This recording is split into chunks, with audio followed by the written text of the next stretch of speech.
Morning students, आज अपन fifth chapter की second exercise शुरू करते हैं। Polar form of a complex number.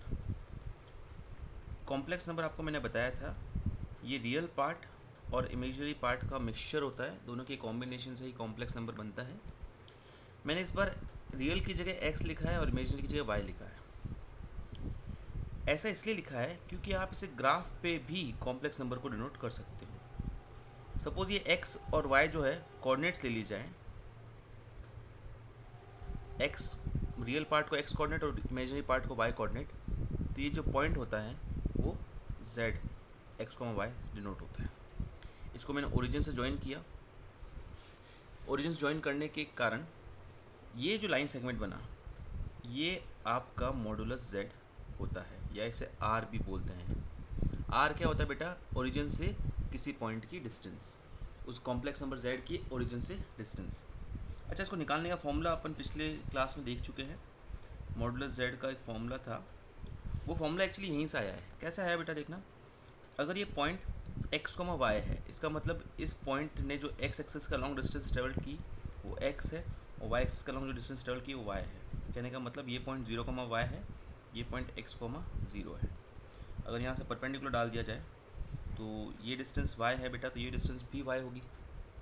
Okay, तो अब पाइथागोरस से perpendicular base square plus perpendicular square equals to hypotenuse square, मतलब R square is equals to X square plus Y square होता है ना।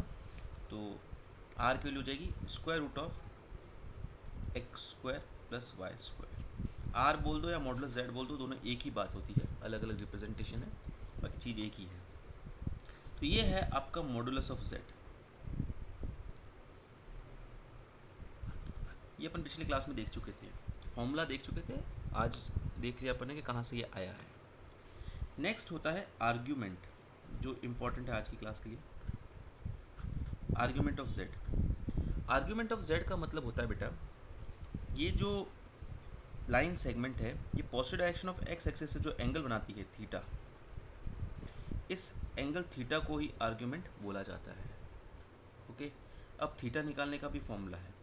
वैसे थीटा की बात करें, एक्स और वाई अपन को दिए होंगे, तो टेन थीटा की वैल्यू, क्योंकि एक्स और वाई दिए हुए मतलब परपेंडिकुलर बेस दिए हुए हैं, इससे मैंने टेन लिया।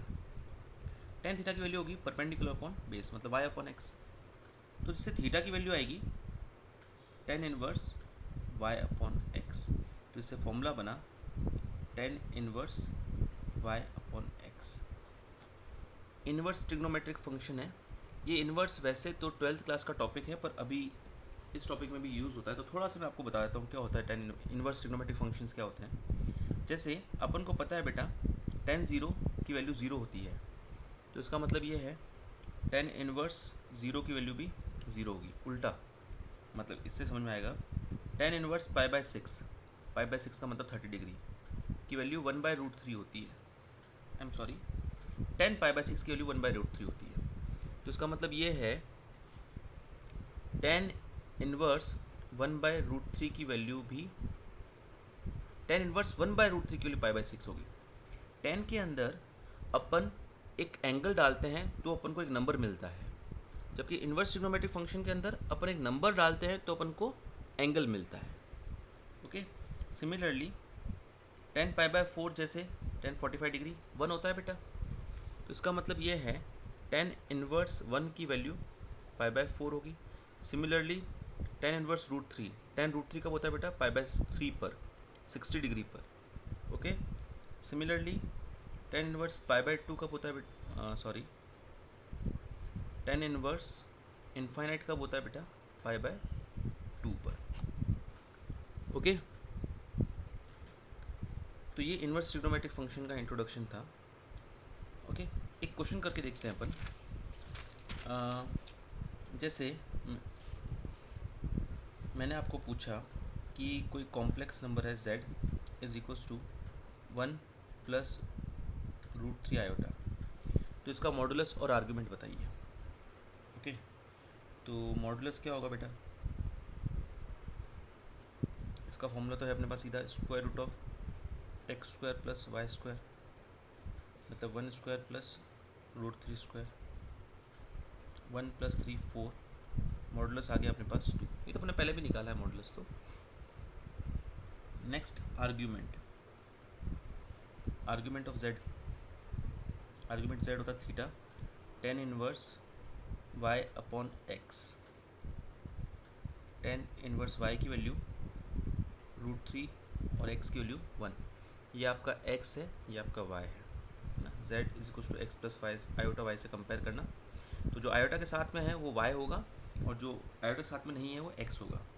तो टेन इनवर्स √3 की वैल्यू क्या होती है बेटा, π/3।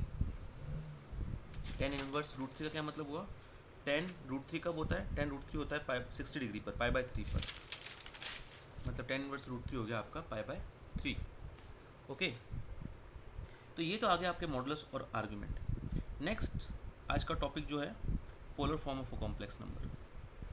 पोलर फॉर्म क्या होती है बेटा, पोलर फॉर्म का फॉर्मूला है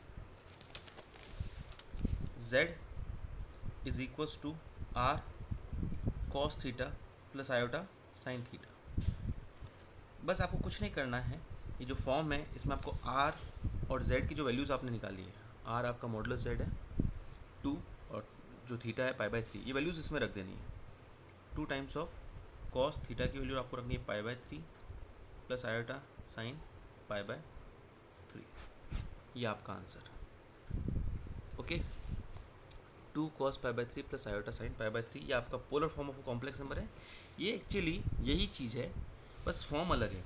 अगर cos π/3 मतलब cos 60 डिग्री अगर वैल्यू आप रख दो, cos 60 डिग्री वैल्यू 1/2 और साइन 60 डिग्री की वैल्यू cos साइन π/3 मतलब साइन 60 डिग्री की वैल्यू √3/2, तो 2 तो दोनों से मल्टीप्लाई होकर ये 2 दोनों से मल्टीप्लाई होकर कट जाएगा, वापस 1 प्लस √3 आयोटा, मतलब यही नंबर आपको वापस मिलेगा। बस फॉर्म अलग है, नंबर वही है। ओके, कुछ और क्वेश्चंस करते हैं और कुछ और चीज़ें भी सीखते हैं। देखो कॉम्प्लेक्स नंबर जो है, अभी आपको मैंने दोनों पॉजिटिव लिए है ना, मतलब 1 प्लस 1 और √3 लिया ना बेटा, x के लिए भी पॉजिटिव, y के लिए भी पॉजिटिव, तो ये जो नंबर था वो इधर आएगा, x पे 1 और y पे √3, मतलब पॉजिटिव होगा, फर्स्ट क्वाड्रेंट में होगा। तो फर्स्ट क्वाड्रेंट में अगर नंबर हो ना तो थीटा निकालना बहुत ईजी है। लेकिन ऐसा भी तो हो सकता है बेटा सेकंड क्वाड्रेंट में नंबर हो, जैसे -1 +1, x की वैल्यू -1 और y की वैल्यू +1, तो उस केस में नंबर यहाँ पे हो जाएगा बेटा। तो उस केस में आपका थीटा निकालना इतना इजी नहीं रहेगा जैसा पिछले क्वेश्चन में था। हो सकता है x की वैल्यू -1 और y की वैल्यू भी -1, दोनों -1 हो जाए, तो भी थर्ड क्वाड्रेंट में हो जाएगा, अलग हो जाएगा केस। और फोर्थ हो सकता है x पॉजिटिव और y नेगेटिव हो, y हो जाए सपोज x हो जाए √3 और y हो जाए -1, मतलब √3, -1, कुछ भी हो सकता है बेटा। तो फर्स्ट केस में तो आपका जो आर्ग्यूमेंट है वो डायरेक्ट निकल जाता है, लेकिन सेकंड क्वाड्रेंट, थर्ड क्वाड्रेंट या फोर्थ क्वाड्रेंट में हो जाए तो डायरेक्ट नहीं निकलता, उसको निकालने का एक तरीका है। क्या तरीका है आपका कि अगर दोनों पॉजिटिव हो तब तो डायरेक्ट निकाल देना है, दोनों में से एक भी नेगेटिव हो जाए तो आपको एक नई चीज़ निकालनी पड़ेगी, अल्फ़ा। अल्फ़ा क्या होगा बेटा कि अगर दोनों में से एक भी नेगेटिव हो जाए तो आप साइन को modulus of y upon x का टेन इनवर्स निकालिए, मतलब जो साइन है आपका उसको आप इग्नोर करके आप अल्फ़ा निकाल दीजिए। ओके, और उसके बाद में एक minute,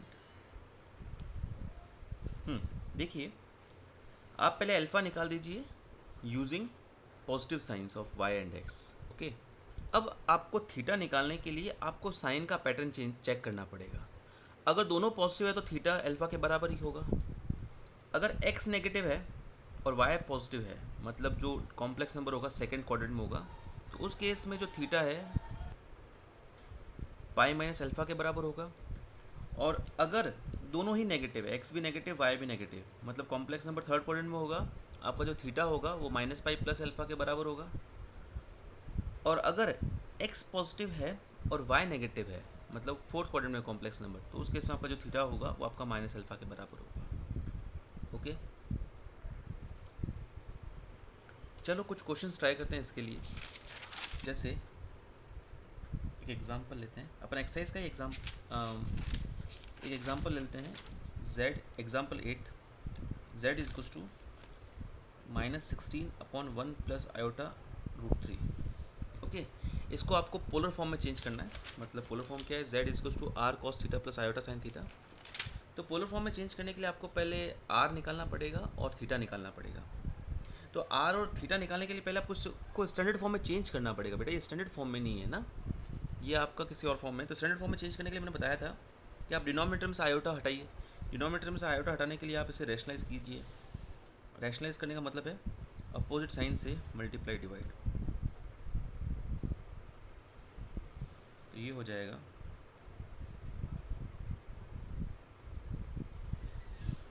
a plus B A minus B A square minus B square. B square मतलब रूट थ्री का भी स्क्वायर होगा, आयोटा का भी स्क्वायर होगा।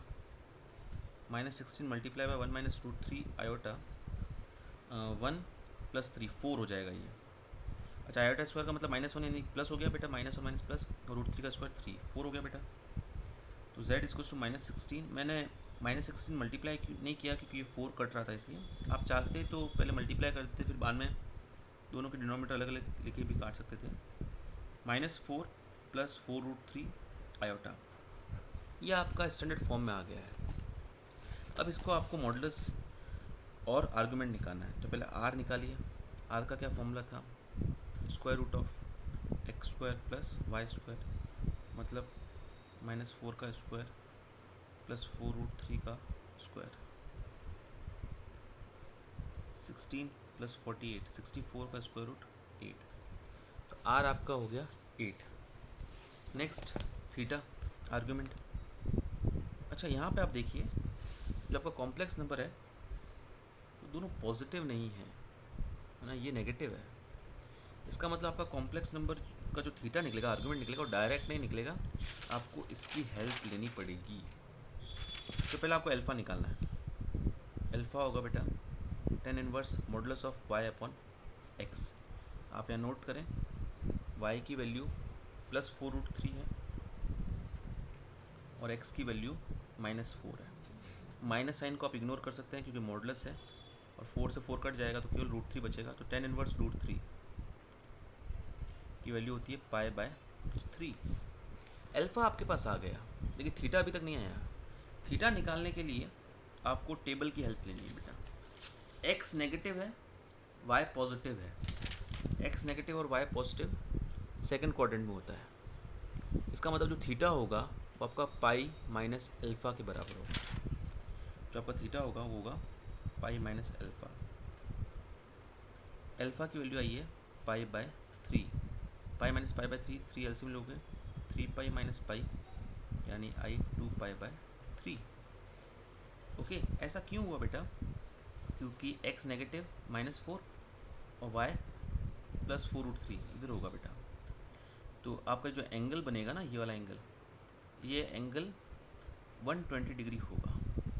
ओके, आप बना के भी देख सकते हो। इसलिए आपका 2 π/3 का मतलब 120 डिग्री होती है, इसलिए वैल्यू 2 π/3 आई। Last polar form. Polar form होगा बेटा z equals to R cos theta plus iota sine theta. z equals to R की वैल्यू थी 8, आर की वैल्यू 8 आई थी बेटा ना, 8 cos 2 π/3 plus iota sine 2 π/3। Cos 2 π/3 और साइन 2 π/3 की वैल्यूज़ नोन होती है।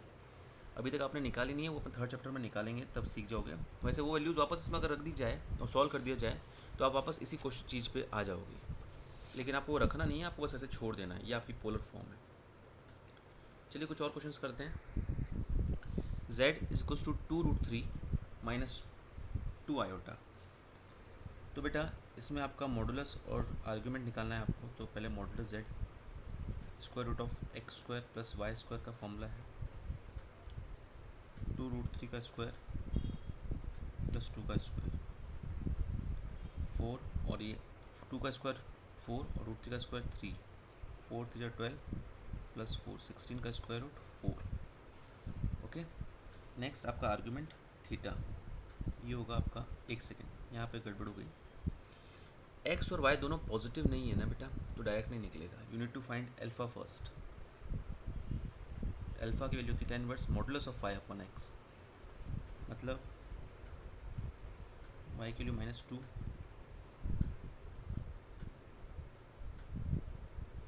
टू से टू कट जाएगा, माइनस भी कट जाएगा, माइनस मैंने इग्नोर किया बेटा मॉडुलस के कारण, tan इनवर्स 1/√3 क्या होता है बेटा tan इनवर्स 1/√3? 30 डिग्री मतलब π/6। ओके, अल्फ़ा आपका आ चुका है। अब बारी है थीटा की। तो थीटा निकालने के लिए अपन को टेबल की हेल्प लेनी पड़ेगी, क्वाड्रेंट रूल की। देखिए x पॉजिटिव है और y नेगेटिव है। x पॉजिटिव और y नेगेटिव फोर्थ क्वाड्रेंट में होता है। तो फोर्थ क्वाड्रेंट में थीटा जो है माइनस अल्फ़ा के बराबर होता है। इसका मतलब जो आपका थीटा होगा ना वो माइनस अल्फ़ा के बराबर होगा, यानी कि -π/6 के बराबर होगा। ऐसा क्यों हुआ बेटा?